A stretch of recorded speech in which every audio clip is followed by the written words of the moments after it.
হরে কৃষ্ণা। বহুকাল পূর্বে সরস্বতী নদীর তীরে এক বিরাট সমাবেশ করেছিলেন ঋষিরা। সে সমাবেশে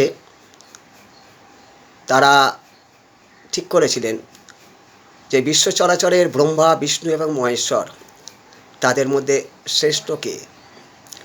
সেই অনুযায়ী ঋষিরা তারা ঠিক করলো ব্রহ্মার তো নয়, শ্রী ভৃগুমুনিকে দায়িত্ব দিল।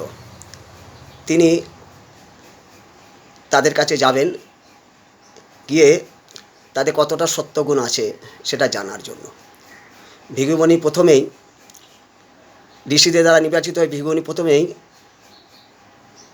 ব্রহ্মলোকে তার পিতার কাছে প্রথম তিনি গেলেন। যাওয়ার পরে ব্রহ্মাকে দেখে কোনো রকম প্রণাম নিবেদন বা অভিবাদন করা কোনো কিছু তিনি করলেন না। পুত্রের ধৃষ্টতায় ব্রহ্মা অত্যন্ত ক্রুদ্ধ হলেন, আর ক্রোধের লক্ষণও প্রকাশিত হয়েছিল। কিন্তু ভৃগুমুনি তার সন্তান, তাই সে বুদ্ধিমত্তার সহিত সেই ক্রোধ সংবরণ করেছিলেন। ভৃগুমুনি তারপর তিনি চললেন কৈলাসে। কৈলাসে গিয়ে শিবের কাছে গেলেন।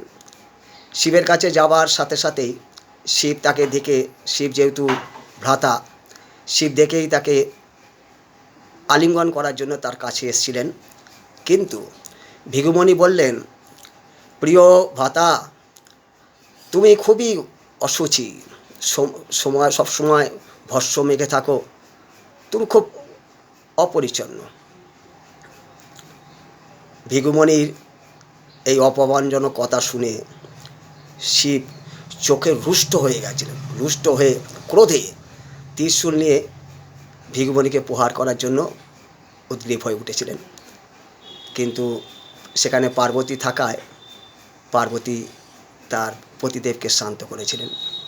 তারপর সেখান থেকে ভৃগুমুনি সোজা গেলেন শ্বেতদ্বীপে, যেখানে শ্রী বিষ্ণু এবং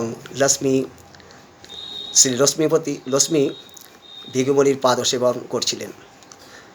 সেই সময় ভৃগুমুনি সেখানে গিয়ে সোজা গিয়ে বিষ্ণুর বুকে পা দিয়ে আঘাত করলেন। বিষ্ণু হচ্ছেন পরমেশ্বর ভগবান। তিনি ব্রাহ্মণের আচরণে কোনো রকম ক্রুদ্ধ হলেন না। ভৃগুমুনির উপর ক্রুদ্ধ হওয়া তো দূরের কথা, তাকে অভিশাপ পর্যন্ত দিল। পরিবর্তে লক্ষ্মী দেবী সহ ভগবান শ্রী বিষ্ণু অবিলম্বে শয্যা ত্যাগ করে ব্রাহ্মণ ভৃগুমুনিকে সশ্রদ্ধ প্রণাম নিবেদন করলেন।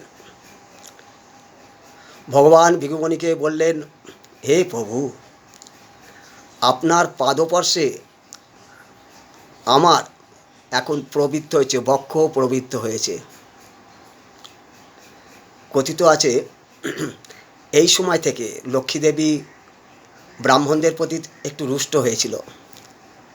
তাই রুষ্টর জন্য ব্রাহ্মণরা বলে লাখ টাকার ভিখিরি তারপর থেকেই। কারণ যে ধরনের আচরণ করেছিল সে আচরণে লক্ষ্মী ক্ষুদ্র হয়েছিলেন। ভৃগুমুনি সেই সময় ভৃগুমুনি ভগবানের স্বরূপ উপলব্ধি করে বিস্মিত হয়ে গেছেন। বিস্মিত হয়ে ক্রন্দন করতে শুরু করে দিয়েছিলেন, কিছু বলে উঠতে পারছিলেন না। এই সকল কথাগুলো যখন এসে, এই কাহিনী ভৃগুমুনি এসে যখন ঋষিদের শোনালেন, তখন ঋষিরা নিশ্চিত হলেন যে শ্রী বিষ্ণুই পরম সত্য পরমেশ্বর ভগবান। হরি বল।